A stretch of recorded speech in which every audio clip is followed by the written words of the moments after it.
Hello guys, welcome to my channel, Atining Vlog. Ayan. Mag-prepare tayo ng ating kinilaw daw, putian na isda. Tawag dito ay putian. Nakalinis na po yan. At nakahanda na rin po yung ating pipi. Magawa tayo ng kinilaw ng putian. Yan, handa natin yung ating yan naman yung putian. Yan po ay putian. Yan. Watanan. Talong. Cucumber. Din. Lagyan na natin yung ating isda. Ano na po kasi hindi ko na ako isda. Isin mo muna yung isda. Para sa first small fish. Dito ba sa parang ng pati? Pagkatalan ng kalamansi at sibuyas. Red onion at luya.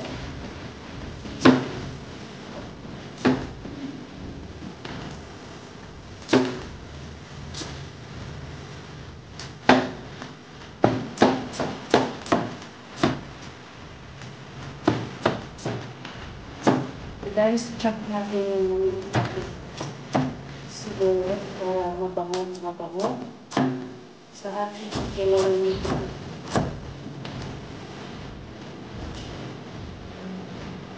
Ano siya?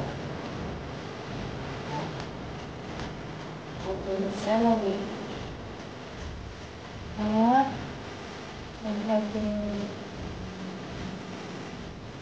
luya. Ito guys, din natin pag-chop yung luya para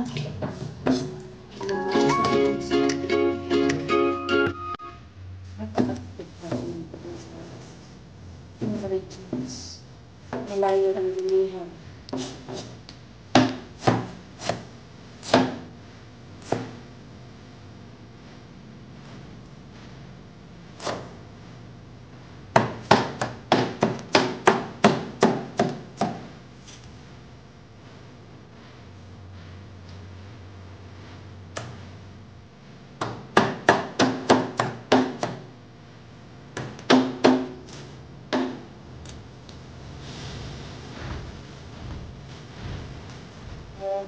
Luya.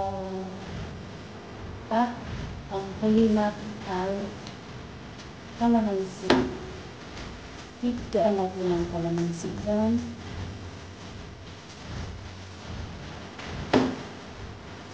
Tapos higdaan natin dito.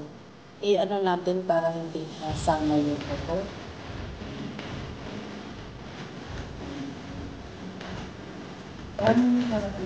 Parang mahal siya. Sarap at mabango.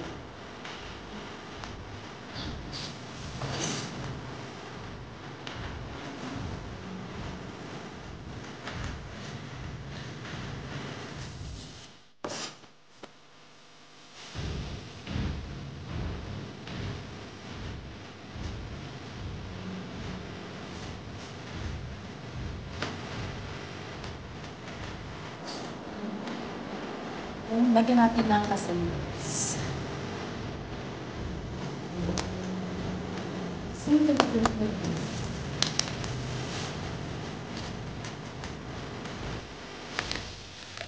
At konting, bakit daw? Ayaw daw bumalik ng ganito.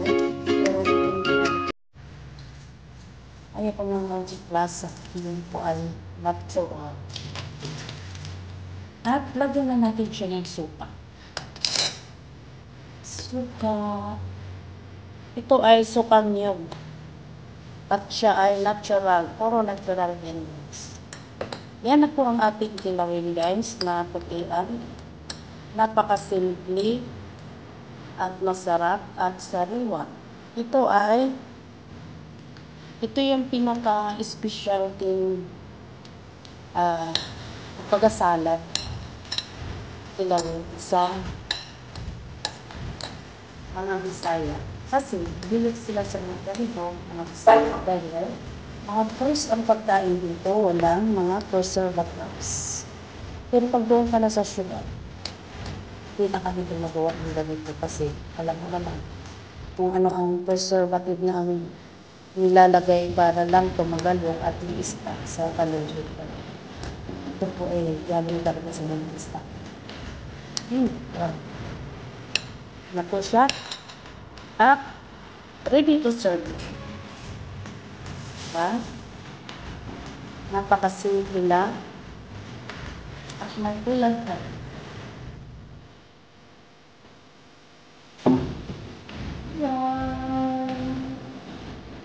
Yan.